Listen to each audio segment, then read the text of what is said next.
Welcome to the Unscripted SEO Interview. I'm your host, Mark A Preston, and today we have Josh Peacock with us. He's the CEO and co-founder at SEO for Hire, a specialist recruitment agency or company, as you want to call it, who specialize in just SEO. Hi, Josh. Hey, Mark. Thanks for having me on. Yeah, it's brilliant for you to join us. I was going to say, is that a fake background, or are you really somewhere nice? I'm down in Aruba in the Caribbean at the minute. So yeah. Right. So is your company remote, I take it? Yeah, so we're actually thinking of setting up an office in Manchester soon, but that wouldn't be just for everybody to come in as a normal office. It's more to use as like a podcast studio and for content. Because myself and Craig, my other co-founder, he'll be with us in Manchester. But yeah, our team is completely remote. I'm extremely passionate about remote working, so I don't think it's like fair to force my team to come into an office. Okay. For those people listening and watching this who don't know who you are, could you just give a bit of an overview of your background and what led you into the recruitment side of SEO? Yeah, of course. So I didn't want to go to university, so I had no idea what I wanted to do. Came out of school, lived in Sydney for a year in Australia, went to the other side of the world, learned all the self-independence, that kind of thing. Went through the worst jobs imaginable, knocking on doors, selling HelloFresh, guide dogs, everything. Came back, got into recruitment from a family friend, vouched for me. I think I was 19, and I think the second youngest was like 30 years old in there. So didn't last well in there. Did a few sales jobs, but I kind of fell in love with the fact that in recruitment, that the work that you put in, kind of you can get uncapped commission. It's kind of like running your own desk, and I like the kind of entrepreneurial kind of effect to it. So yeah, fast forward now, I'm 24. Myself and Craig has the SEO background, so he's been in SEO about 10 years. He's got two other agencies. I wanted to jump into recruitment again. We met in Barcelona last year and just started talking and thought the idea was good. Came up with the idea, went and chatted to a lot of his clients, did a lot of research, and everybody said it was needed. So that's how we kind of got started. Right. So what is it about the SEO industry that needs a specialist SEO recruiter? So it's kind of changed since we've started, but initially what we found was there was a lot of SEOs that were able to fluff a CV, answer a few questions, and kind of get in. But the retention, they were leaving within the 2 months, because once they actually had the actual work, they weren't qualified for it and they had to move on, or they were fired. So that was at the start. But now what we're finding is all our clients' pain points is that they genuinely can't find them. That's it. Like we just signed a US client yesterday who has been trying to search for an SEO strategist. They're in the US for 4 months and hasn't been able to find a good fit. And he was like close to giving up on it. So why is it so hard for these companies to find an SEO? I think what it comes down to is, okay, so if you take SEO for hire, we brand ourselves as like we are the only recruitment company that specializes in just SEO in the world, at least very few of them. We put so much into branding, omnipresence marketing. We're constantly reaching out. We've got an inbound marketing strategy. We invest a lot into our systems so that we're always candidate nurturing and so forth. Whereas, first of all, job boards are dead. Nobody really goes on job boards anymore. So a company will think that they can, okay, get the job, put it on a job board, and they think that they'll get the best talent. But as I mentioned, job boards are dead. The A players are normally the ones that are already in companies. We don't go out and purposely poach candidates. That's not what we do. I don't think it's moral or ethical. But there's a lot of SEOs out there that maybe, let's say they're not thinking of moving right now, but in 6 months' time, they've thought, okay, I've hit this place in my career. I think I deserve this amount of salary increase, or I want to work for a better company. They're the people that through our LinkedIn, through our Twitter, they're the people that come to us, and they're the A players. So I just think that when a company tries to post a job for themselves, they go to a job board. Nobody's looking at job boards unless somebody's like desperately looking for a job. So I think that's where the problem is. Right. So you touched upon job boards there a couple of times. Why is it that you say job boards are dead now for SEO recruitment? I just think, look, we tested it out at the start. We were posting on Indeed, LinkedIn, we had premium accounts, and the quality of candidates that were coming through them just weren't up to par. So the difference is, so we took that approach and we were like, okay, that's not working. So we invested a lot into our marketing, into things like that. So I'll post up a job on Twitter or LinkedIn and I'll get 50 qualified candidates message me about it, depending on the role. But like yesterday, I put up a tweet saying that we had a new US client. They're looking for a fully remote role, SEO strategist, 70K salary. Must have had 20 really, really talented SEOs pop up to me about that. Yeah. Do you think a lot of it is because they need to do the sort of job hunt in silence so the current employer doesn't find out? I don't know, because if they applied on a job board, it wouldn't really, there's no way of their employer finding out. But yeah, I guess it could be a thing. I genuinely think it's that the A players aren't actively always looking for a role. So they're not on the job boards, whereas they might be on LinkedIn scrolling through, looking for industry data or things like that. Right. So obviously, I see this as two sections. There's the people who are actively looking for a role, and there's people who are not thinking about looking for a role, but are open-minded. Is it a different approach for both sides? Not really. So the way we work, so we've got a few different systems. So first of all, we'll obviously post on our socials. We get quite a lot of bites from just that. It depends on what way the call went with the client. So we've got a CRM system with thousands of talented SEOs in there, that we've already had contact with. So it depends on what the client's after. Like there's something like that client call I was on yesterday, and they wanted somebody who has experience in the travel industry in SEO. And I already had a few people in my head that I knew would have been perfect for it. Reached out to them. They're actually currently looking for a role. So things like that. And then in terms of like sourcing, if we really can't find anyone, we've got a team of VAs that do the sourcing. So we kind of give them like a Boolean search on LinkedIn or kind of like the criteria we're looking for. We then get our marketing specialists to connect with them, send out a personalized loom, tell them about the job, tell them about the offer, kind of tell them more about the company. And then we get them on a call with myself or one of our delivery consultants like Darius, where we do the vetting process and make sure that they're a right fit. But another thing that we do is we call it the golden recruitment formula. Is for each client, we create like a mini website where it has a video of me talking about how the call went, or a video of the client talking about what the perfect candidate would look like. We ask them questions like what their company culture is like, how they celebrate employee success, what the team structure is like. We have a whole like LinkedIn URLs of the whole team so that you can go on and look who's on the team, and just kind of like benefits and stuff like that. Because as I mentioned, I think job boards are dead. I think job descriptions are boring. So when in my head, Mark, it's the talented SEOs are sitting down at the dinner table with 10 different job descriptions on the dinner table. One of them is an actual website where you can genuinely go in and see as much as you can about that company. We put in core values of the company in there, their vision statement, all of this, just to make it as attractive as possible. Right. So these SEOs, do you recruit juniors right up to senior level directors? Is it a full range? Yeah, so our main points of focus are SEO execs, which would be anywhere from 30 grand at the minute is kind of what we're seeing. We've got SEO managers, SEO strategists, content strategists. We used to do link building specialists. We've kind of stayed away from that because it's an extremely hard thing to vet. I'm sure you already know. And then we go the whole way up to director level to SEO growth consultants. So yeah, kind of full scale.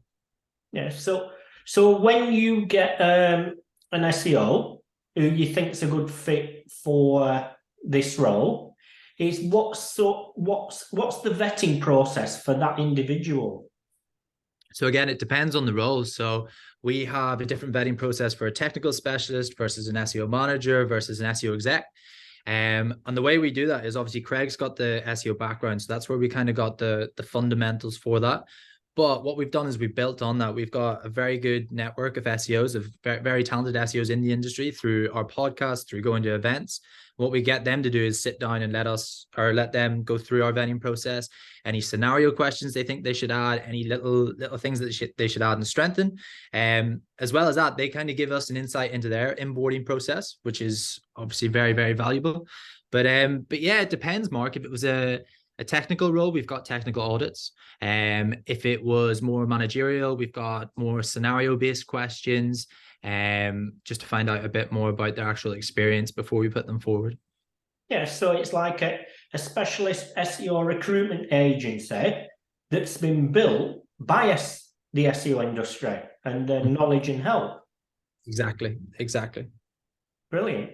Now, I've noticed a few of the jobs you've been sharing that basically the six-figure salary jobs.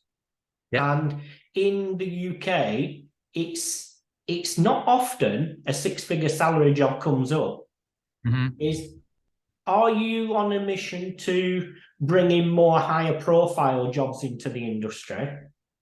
Yeah, absolutely. Well, look, it's not as if that was our mission to go and do that. We kind of, because of our network, we kind of got one. I think was it 100,000 to 150,000, and we ended up placing it on 136 grand.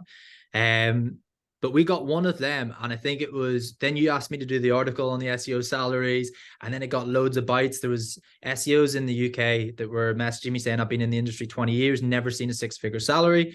So I was like, okay, maybe we're onto something there. And then it kind of started coming in more and more the more we entered into the US. And yeah, like Mark, you'd be so surprised. We had a big insurance company in the US come to us, and they wanted an SEO manager, 4 years experience, right?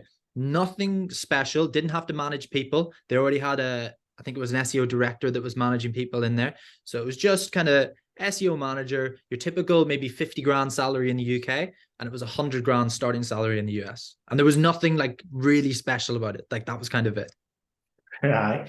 Then are these US companies open to recruiting someone from the UK on that sort of salary? Absolutely. But the way we've been pitching it recently is, so because the US salaries are so high, so for instance, we took on a US client 2 weeks ago, and it was an SEO analyst role, and their salary, it was a junior level role, and I think their salary was 60,000 to 74,000 USD. And they wanted to find somebody ideally in the US because they've got a remote team in the US.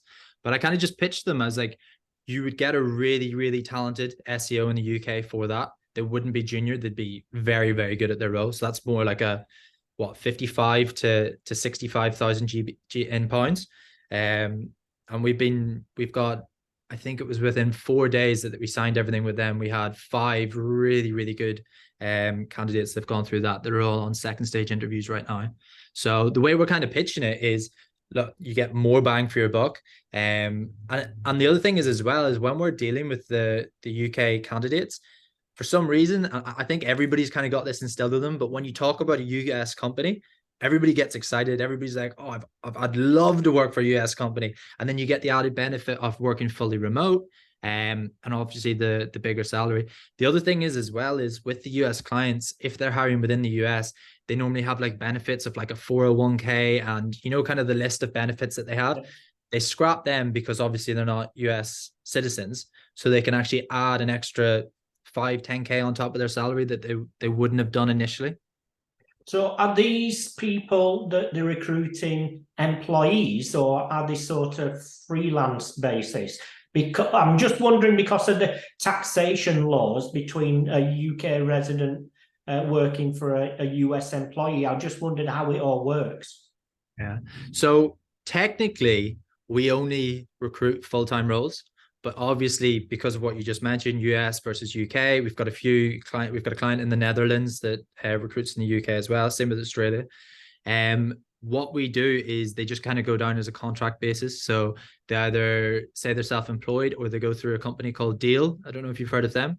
Companies like that where they just do all the work for you, and it's basically like an independent contract. Right. So let's move away from the US market for a moment and concentrate on the UK market. What sort of challenges are you facing on both sides of the fence in the UK when it comes to SEO recruitment?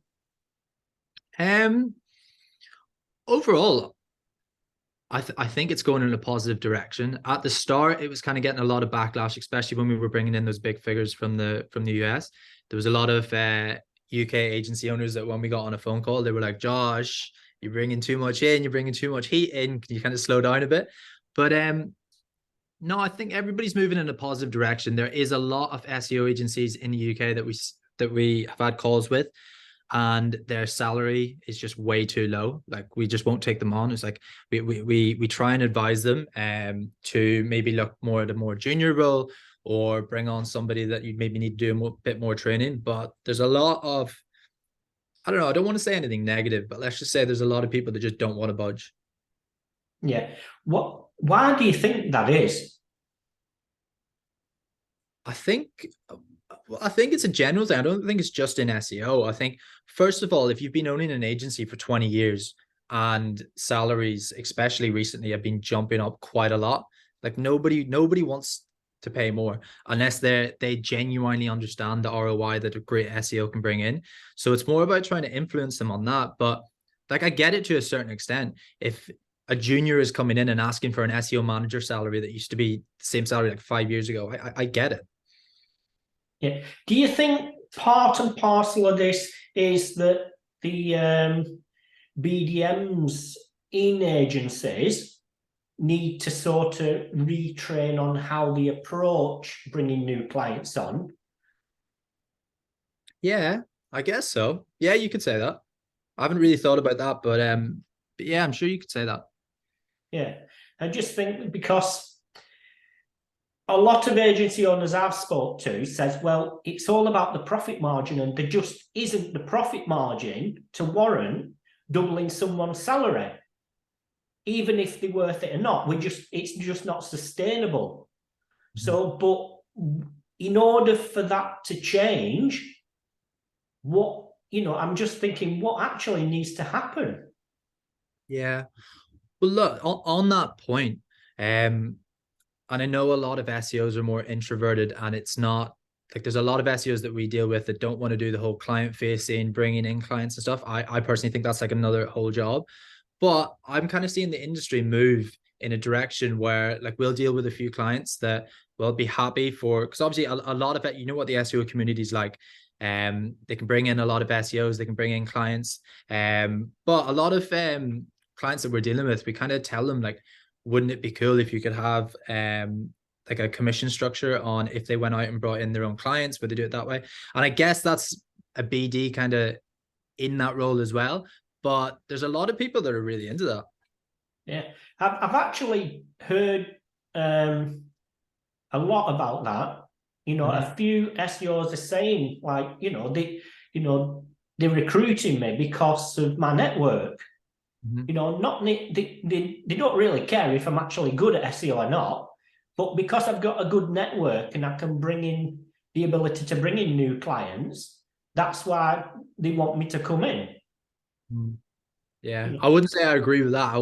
We haven't hired anybody that's not good at SEO, but just as good at I know that, but as a primary reason, as the main factor was they was looking at the potential of new business that person can bring in with them. But if, say, for instance, that SEO person is bringing their own clients into the agency, then that SEO person leaves, then I think there's a bit of tension, or whose client is it, and if they jump ship and that whole scenario. Yeah.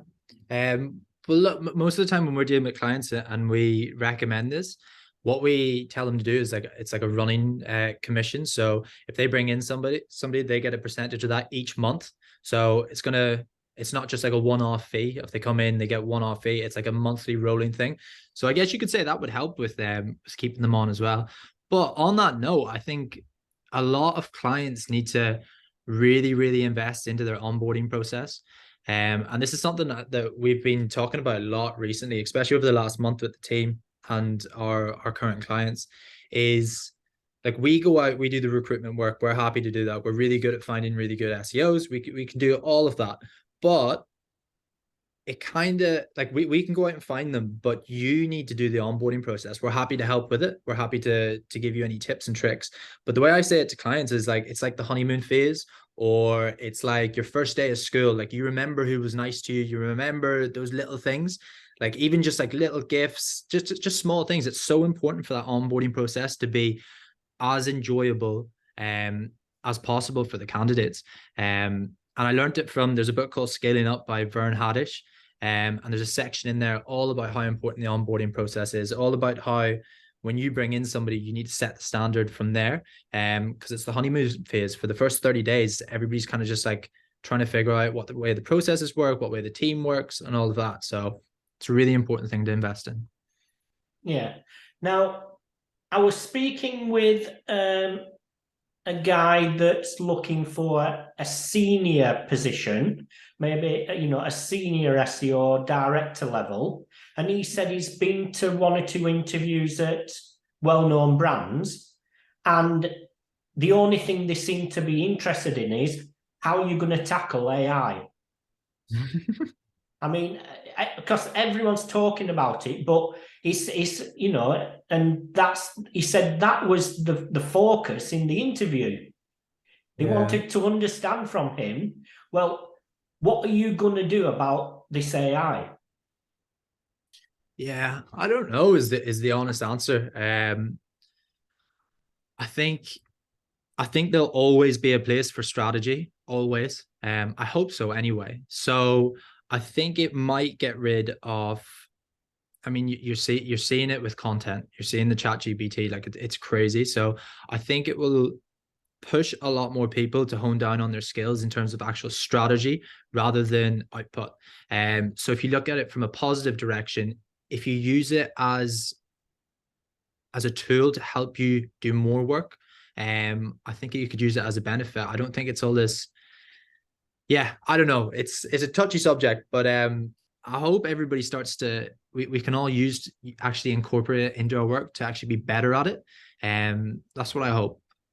So when you've got a candidate and the interview process, is it you who interview them, or is it the company who interview them, or is it mixed, or how does the interview process work? So what way it normally works is, so we do all the interviewing with them. So they go through our vetting process. We fill them in about the role. Sometimes we do disc assessments to find out their personality. We have this client that we signed yesterday. He invests in a thing called Culture Index. He invests like 12 grand a year, I think it is. And it's like a whole personality disc assessment type of thing. He wants us to start using that for the candidates we put forward for this.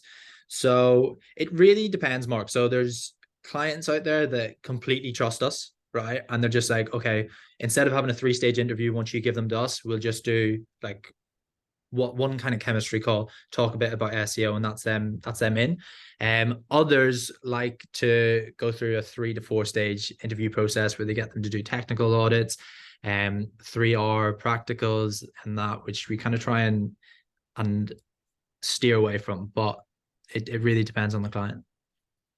So what's the sort of time length between somebody, the first contact with an SEO and to, actually signing on the dot, walking through the door type of thing? Again, it completely depends. So you've got those clients that are really, really responsive, lovely to work with. So start of February, we brought on a client, and in 13 days from the first call with the client, we placed a pretty senior SEO manager within 13 days, and he started last week. And it was just a great fit. It was just fantastic. But it was literally, the way we were able to do that was because of how responsive and easy the client was to work with, as well as the candidate. Whereas sometimes, I won't mention any names, but like we've got an open SEO manager role that like it's probably been going on for about 2.5 months. Like the perfect candidate's right there. They're just like, there's 3 different time zones that they're trying to figure out within their internal team to get on to interviews, and then they get through to the next stage and the next stage. And it's like, yeah, it's there's nothing bad to say about it, but it just depends on how responsive the client is. Okay. Now, what should an SEO be thinking about if they want to apply for a role they think they can do? Yeah. Well, they should come to us and we'll get them sorted. But no, it depends. What kind of role are we talking about? Like, give me an example of a role. Let's say SEO manager. Okay, so if it was an SEO manager, I honestly just think CVs, again, I've said job boards are dead. I think CVs are dead as well. I think it's just kind of like a few tick boxes for somebody just to quickly glance. I think the most important thing to do is show actual projects that you've been working on. Especially if it was an SEO manager, if the role you were applying for was that you managed people, I would just put in a small document, this is who I managed, this was the roles that they managed. And I would just say your biggest kind of wins.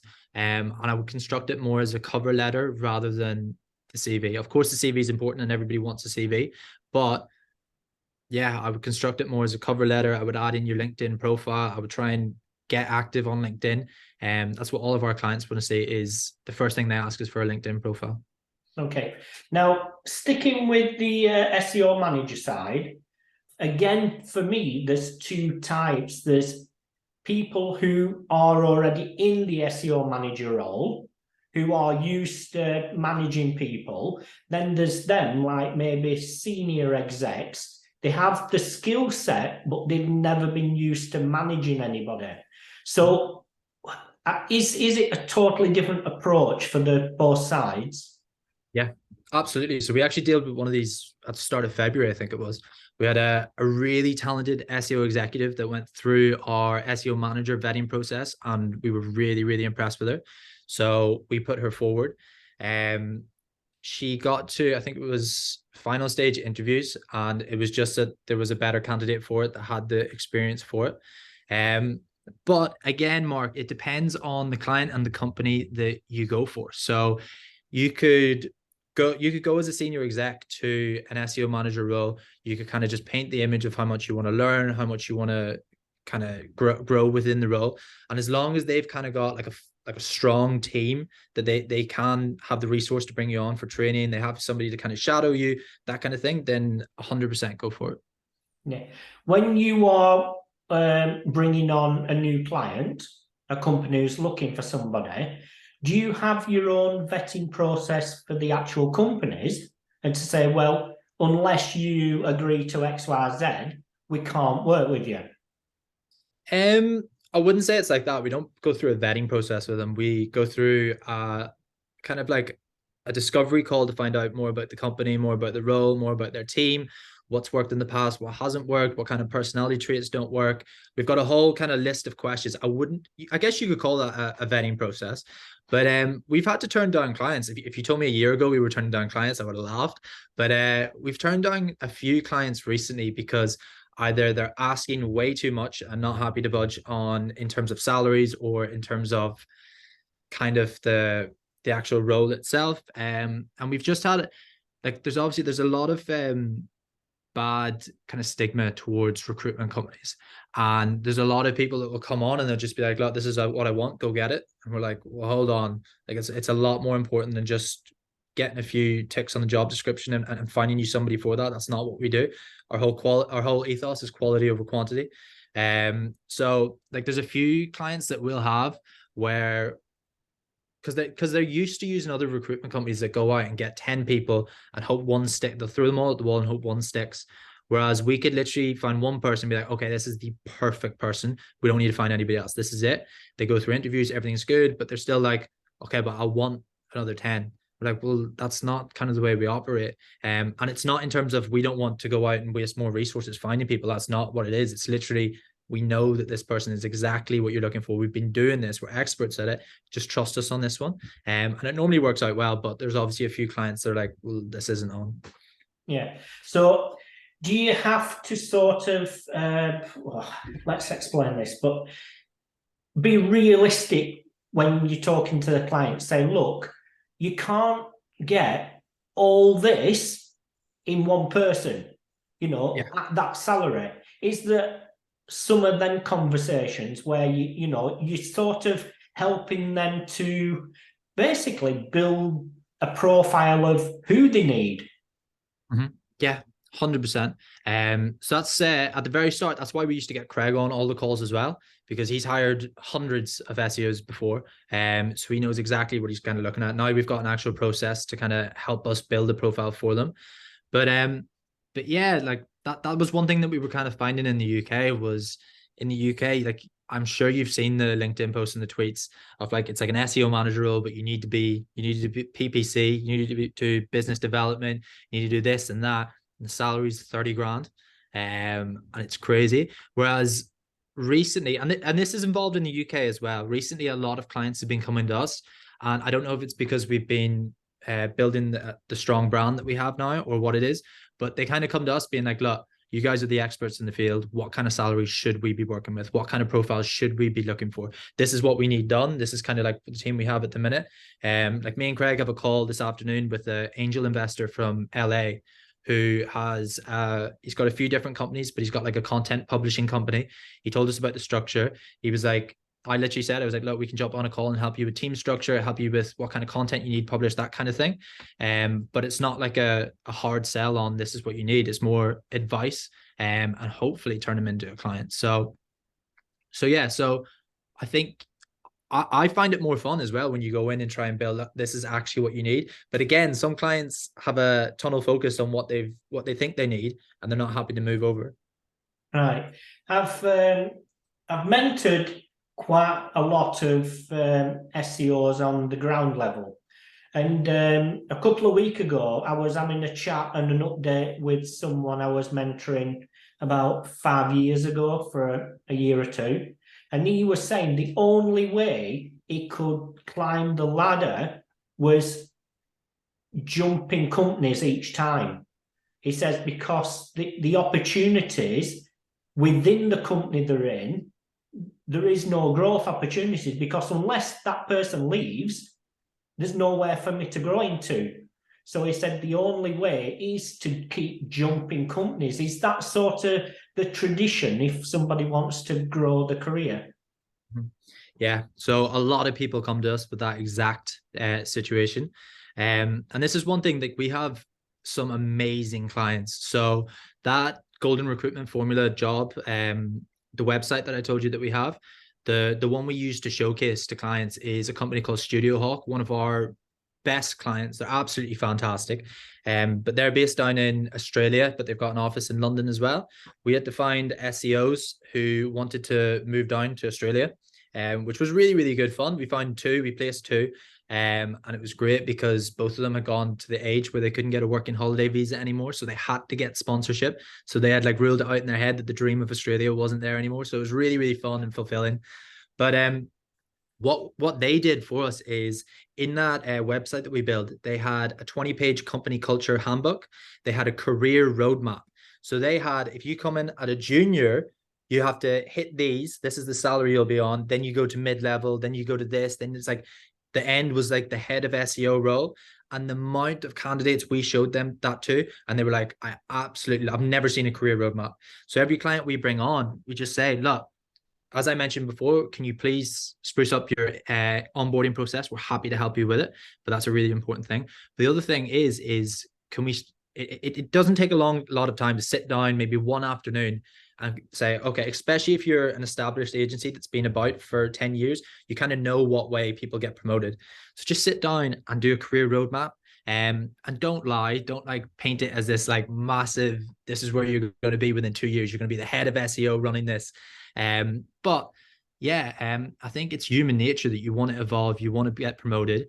And when you hit the ceiling in a job, it's not fun. So 100%, I think a lot of our clients are kind of turning over to, here's the career roadmap, this is where you can be, so people can actually be like, okay, and they can tell their families, look, okay, this new role, this is kind of what they're offering. Within 5 years time, I could be here.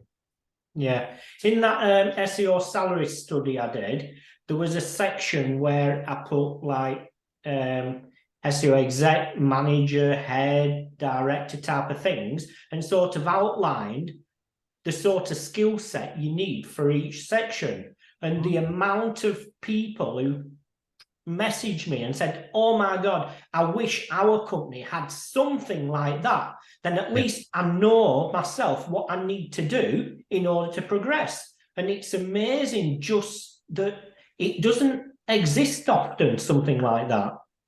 Exactly. You know, so for companies, I mean, all these SEOs jumping ship because there's nowhere to go to. What's the answer for them? Because theoretically, if the people above them don't leave, then you know what needs to change, or does it need to change? No, 100% needs to change. I know a lot of company owners won't agree with me, but I think that's completely fair enough. If people aren't getting rewarded or promoted due to the work that they're actually performing, if it's somebody that's doing average work and is going in and saying, I want a promotion, I want to be here, but then you have the hard word of them being like, well, you're not worth that. So fair enough, jump company. But if you've got a really, really talented person, you need to build team culture. You need to build a way of that career roadmap I was telling you about. And I know it might sound a bit ridiculous, but honestly, I think that 1 month onboarding process is so important. Even if they're there for 5 years down the line, I genuinely believe that 1 month that they bring them on kind of shapes the way that they think about the company, about the way the team gets handled. So again, I would say those 3 things tick them off. But I think it's so important to bring people to SEO events, to actually have, and I know it's like kind of frowned upon in the industry to call your team family, but like, if you're dealing with people every single day and everybody's like friends, then you're going to keep them. And if you're paying them the right amount, they're being treated well. I don't think it's that hard. I know a lot of people that try to bring in HR managers and do all of this stuff. I genuinely think that like everybody's human. Just treat people nicely, treat people the way that they deserve to be treated, reward them when they're rewarded. Don't be a business owner who's like, everything's about profit. Do you know what I mean? Like it's the team that brings everything up. It's not just the company owner. And you can hold me to that. The team that we've built is like, it's just strong, Mark. Yeah. So I think team culture is like one of the most important things. Okay. Now, you've got agency side and in-house SEOs. From your personal experience interviewing and talking to these people, what side of the fence would you say is probably stronger on the SEO front? That's a great question. I don't think I have an answer for that. Do you know that? I can't say that there's one that's been like, okay, they're a lot more talented. I would just say it's more, agency is more, from my experience, so nobody kill me on this, but agency, it's more somebody that wants to learn a lot more, somebody that wants to kind of be tested a lot more. Whereas in-house, and again, this is in my experience, the people that want to go in-house are the people that have done agency for a few years, or they've kind of like, they've learned a lot, and now they just want to be a bit more comfortable in a role and actually see their work consistently, instead of obviously working on different clients every other day or every other week. But I can't say one side is more talented than the other. I think it all just depends. Okay. Then in that case, is it 2 totally different skill sets? Say you're recruiting for an SEO manager for an agency and an SEO manager for an in-house brand. Are you looking at 2 totally different skill sets? Yeah. So to be honest, a lot of our clients that are in-house, they want people that have got in-house experience, because I think it just comes with a different stigma, different level of experience. But in terms of what we're looking for, again, it kind of just goes down to the profile that we create with the client. Each one is unique. I can't say that it depends on agency versus in-house, but a lot of our clients will already be, okay, we either want in-house or we want agency experience. Right. Are you finding that in-house pay more for SEOs? Yeah, definitely. And why is that? I don't know. Maybe more. more established company. They've normally got more funding. But then saying that, there's a few agencies we work with in the US that are like crazy salaries. Like that 150 grand role, that was an agency. Right. So, I mean, if you was to look at the industry overall, from a recruitment perspective, from a job salary and all that rolled into one, what would you say, what things need to change?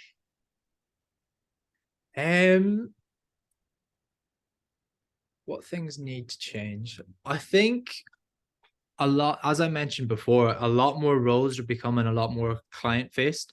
So for example, on that, and look, I know it's not nice to force people if you're not a people person, that it's kind of like an added role to the job description now. But like we have a great technical SEO that we placed last year, and she was just made redundant recently, and she doesn't want to do client facing, and she's absolutely, like, she's really skilled at what she does. We've pitched her to a few of our clients. Everybody's really impressed with her CV, but like the fact that she doesn't want to kind of be a client facing is like a big no. But in terms of, I think everybody should be working on their own projects. A lot of people come to us and they've just kind of got the CV. This is where I started. This is where I am now. To stand out in the industry, you kind of need to have your own projects. This is where I tested my own knowledge. This is where I did that. So yeah. Okay. Now, here's a sort of sideline question on, you've recruited somebody into a role. Okay. It's working brilliant, but then they want to also do some freelance work on the side. And maybe the company isn't too, not happy, but, you know, it's sort of tolerated. I mean, is there something that you think needs to be put in place for that? So there's a straight, it's like, this is yes, that's no, what, you know, so the SEOs and the company have clear guidelines. Yeah, well, I think it should be in a contract from the client to the candidate.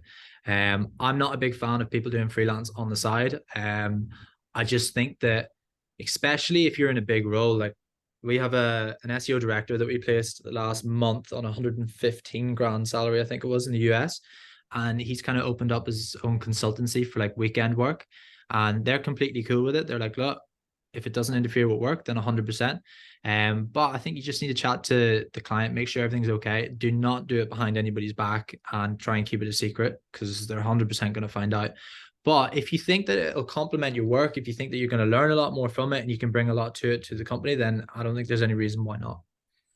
Okay. And what about maybe in the UK, these execs who, you know, with the cost of living and everything, need to actually do the extra work? It's not something that, you know, they want to do. It's a necessity type of thing. But maybe the company they're working for or the agency, it's frowned upon. I mean, in them circumstances, what's the answer? Well, I think that the obvious answer to that is to ask for a pay rise. If you think you genuinely deserve it. If it's not, if you genuinely think you've deserved it, you can show proof of the work that you've put in, and things like that. But as well as that, you could even ask your company, do you mind if I do extra work, and like treat it as like a freelance kind of basis. Anything to up your salary. I know, like, as a business owner, if any of our team came to us and be like, look, I'm kind of strict on cost of living crisis, all of that at the minute, is there anything extra I can do? There's a heap of things. And in terms of if a SEO company is successful, which quite a lot of them are right now, they're bringing on a lot of work, then there's always extra work to do. Okay. Do you recruit for the digital PR industry at all? No. No. What's the reason for that? Not really a reason. We've just kind of stuck to the SEO manager, SEO execs, that side. We have a lot of digital PRs that come to us, and we've got a lot of connections in the industry where we just literally just link them up. No vetting process, no nothing. Just, look, here's a good company, we're friends with them. Go have a chat, and we'll just refer them that way. Okay. And What would you say is the biggest challenge for an SEO to actually get a new job?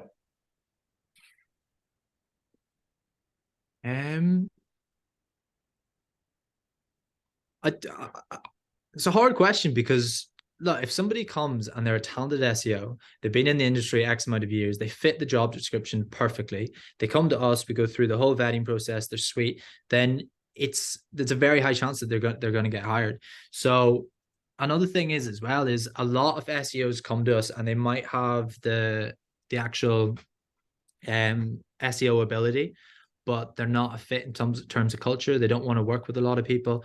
I think that's one thing that we found since COVID is that everybody was locked in their rooms. Nobody, the whole social kind of chatting to people and all of that. If you don't fit in culturally to a team, then I think it's completely fair enough that even if you are good at SEO, then it might not be for you. So, like, I know it sounds as simple as this, but literally when you're getting on a call with a company, you've gone through the vetting process. They've obviously liked your skills from your CV, through your cover letter, through your LinkedIn profile, through everything else. But come on and actually bring energy to the call. Don't come on the call and just like, oh yeah, I think I'll be good at this. I think it'll be that. Like people hire, I know they hire on ability, but energy is really, really important. Yeah. Now, obviously, as a recruiter, you want to get the best possible person in that role. Now, what about all these other individuals? They might not be the best, but how do they get a chance to prove themselves if, you know, all these top people are bagging all the jobs? What can this group of people who just don't get a chance to prove themselves, what can they be doing? Well, we get quite a lot of roles in. So if a candidate doesn't fit, let's just say we put 5 candidates forward to one role, and 4 of them don't make it. As long as we get the thumbs up from them, they're happy to be put forward to the other roles that we have. Most of them get it, even if it takes a month or 2 months. As I mentioned, the candidates that chat to us get through our vetting process. They're all talented, so they're all worthy of a role that we're putting them forward to, and that's why our clients trust us. But if you're asking what the candidates that genuinely don't have the skills or don't have the talent, what we kind of do, like Craig has jumped on a lot of times. We've been on calls where we've brought somebody on, let's say for an SEO manager role, and they're just not there yet. Craig's jumped on a call and basically said, look, this is what you should build. You should maybe look at affiliates on this side, or here's a few. Craig has like a whole load of courses that he has. He's got like a whole list of kind of just things where we actually help some of the candidates to try and become better. Okay. And on the salary front in the UK, is the SEO market where it needs to be yet? No. Where does it need to be? Say, for instance, an SEO manager role. Yeah. Well, look, it's simple supply and demand. If the US want to double the salary and the UK are sticking at very low salaries, then all those talented SEOs are going to come to us to get those jobs in the US. So you're going to have no SEOs to pick from, or you're going to have the SEOs that have got, you're going to have to like completely limit the amount of expectations that you have. So an SEO manager in the UK, starting 45, going the whole way up to honestly 70, I would say. That's what we've been recruiting for recently anyway. Right, 70K. Yeah. That's certainly a big difference than what I'm hearing that managers are actually on in the UK. Yeah. You know, and I suppose that, like you say, supply and demand is during COVID, there was a big, massive spike in demand. Do you think demand has overtaken and the bubbles burst to a point? To a certain extent, yes. So we definitely found that when we were just starting off and we were just in the UK, we had a lot of candidates coming to us and we didn't have the roles and we didn't have the clients that we do now. Now, because we are kind of global, we've got loads of clients down in Australia, we've got clients all over Europe, we've got a client in Puerto Rico, all over the US. Now, because we have so many different clients wanting different things, yeah, we're able to, yeah, I think we're able to actually fit that demand. Right. So is there anything we haven't already spoken about that you really want to express or that people watching this need to know? Not particularly. I can say a few things that we're doing right now to try and help the industry. Maybe that would be beneficial. Yeah. So on LinkedIn, we started a LinkedIn group literally just this week. It's called SEO Career Mastery. And what we're doing is every week we're going to bring in either an industry expert, one of our clients, a high salary SEO, or just our team to talk about like salary insights and all of that. But the idea of it is to kind of teach people how to stand out in interviews, ask for pay rises, and figure out if the team they're in is the right fit, what they should actually be paid, that kind of thing. So it's like going to be all about kind of all the questions you just asked me today. It's going to be a place where people can come in. They're going to have an industry expert every Friday, where they can ask the questions. It's going to be like a live webinar. So that's what we're doing to try and help on the candidate base. In June, we're having our own event, where we're bringing in, I think it's 100 agency owners. It's not in cement yet, but I don't want to mention it yet, but we're flying in one of the biggest SEOs in the world in from Miami. I was going to say, yeah, I'm going to say I haven't received the invite. How can you if I don't even know? Oh, don't worry, Mark. I literally just booked the venue this morning, so it's in a really cool venue. We're getting everything sorted for that. So yeah, so what we're going to do for that is we're going to have a few speakers at it, but as well as that, we're going to have like a 2023 hiring strategy where we're kind of just going to go over exactly what we talked about here. That this is where the industry's going. This is what we do on a daily basis. We're going to try and give as much value as we can to try and help those clients that they don't, not everybody wants to come to us. Fair enough. Completely respect that. So we'll teach you how to do it and you can go out and try and do it. But the whole idea is just to try and move all of this in a positive direction. So yeah, so maybe that's two things that hopefully will benefit the industry. Okay. And something that's just popped into my head, why are these US companies coming to you instead of going to somebody in the US to do their recruitment? So a few answers. So I think we work a lot on our brand. We've got a lot of connections in the industry. So we've got a lot of connections in the US that we've been working hard with over the last year. They then go refer their friends. And as you know, in the US, it feels like everybody's got money. So when they refer a friend, it's not just like a small agency. It's like they've just received 100 million worth of funding and stuff like that. But as well as that, like we are very specialized. Like there's not a lot of, in fact, I genuinely think we're one of the only recruitment companies that specialize just in SEO. There's ones that do SEO, PPC, social media, like the whole digital marketing front. But in terms of just SEO, we're the only kind of guys. And like there's a big company that we're working with at the minute. We haven't signed them yet, but their current recruiters, they had to teach them what a link was. So there you go. Wow. Yeah. I'm not usually speechless, but I'm like, what? I promise you. And this company is a big company. If I mention them, you'd know exactly who they are. Wow. Well, on that note, Josh, thank you so much for joining us. Now, you give your time freely to be on this podcast.